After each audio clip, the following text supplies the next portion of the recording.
seorang pemabuk berat yang sudah sulit hidupnya. Sehari-hari mabuk dan melakukan maksiat selalu dijalani. Tak menentu arah hidupnya, tak jelas tujuan masa depannya. Suatu hari, pemabuk itu mendengar kehebatan seorang guru sekumpul. Akhirnya datanglah ia ke pengajian guru sekumpul, 1 minggu sekali. Entah mengapa si pemabuk itu akhirnya menyadari kesalahan dan dosa-dosanya. Hidayah Allah datang bersama dengan cintanya ikut ngaji di sekumpul. Tahun 1999 pemabuk itu pergi haji. Saat di Mekah pemabuk itu bertemu dengan guru sekumpul. Padahal tahun itu guru sekumpul tidak melaksanakan ibadah haji dan sibuk ngaji di sekumpul dan sekitarnya. Tentu saja si pemabuk itu kaget dan mengusap-usap matanya, seolah tak percaya. Apakah benar itu guru sekumpul?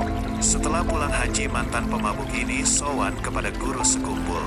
Sowannya kali ini ingin minta doa dan amalan untuk kebaikan hidupnya. Belum sampai mengatakan sesuatu, guru sekumpul sudah berkata, "Kamu, saya angkat menjadi anak dunia akhirat." Itu pertama kali ia bertatap muka dengan guru sekumpul. Karena sepanjang ikut ngaji, ia tidak pernah salaman dan bertatap muka dengan guru sekumpul. Selain diangkat anak dunia akhirat, guru sekumpul juga berpesan agar ia selalu mencintai ulama dan para wali Allah. Setelah itu, mantan pemabuk itu baru mengisahkan apa yang ia alami di Mekah dan melihat guru sekumpul di sana. Mendengar kisah mantan pemabuk itu, guru sekumpul berkata, kalau Allah menghendaki pasti jadi.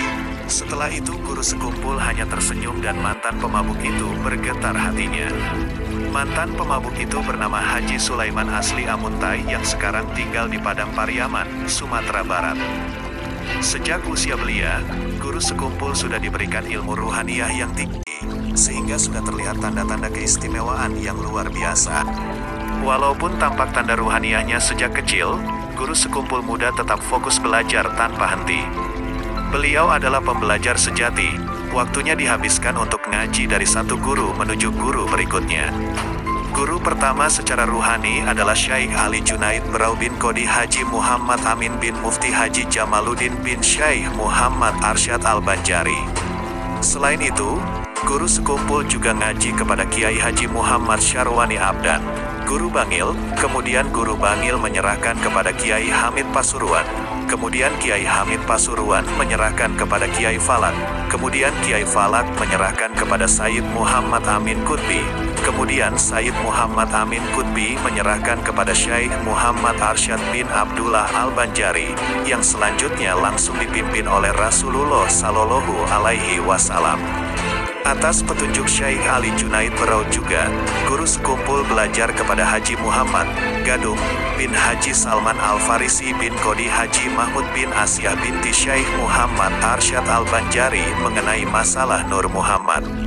Maka dengan demikian, di antara guru beliau tentang Nur Muhammad antara lain adalah Haji Muhammad tersebut di atas.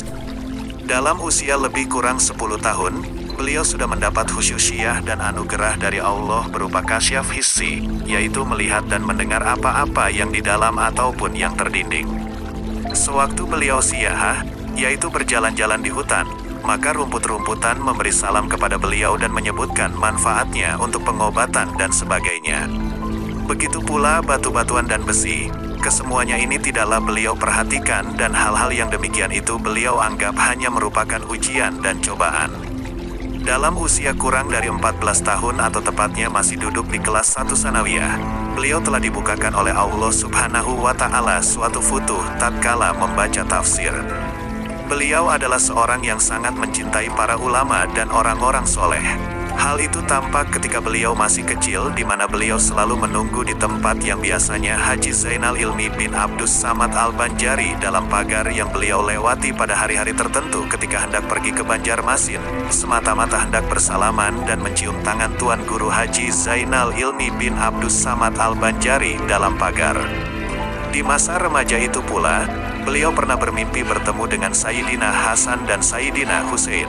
Keduanya cucu Rasulullah Shallallahu Alaihi Wasallam, yang keduanya masing-masing membawakan pakaian dan memasangkan kepada beliau lengkap dengan sorban dan lainnya. Diceritakan warna pakaian itu adalah yang pink dan putih. Saat itu, beliau diberi nama oleh keduanya dengan nama Zainal Abidin.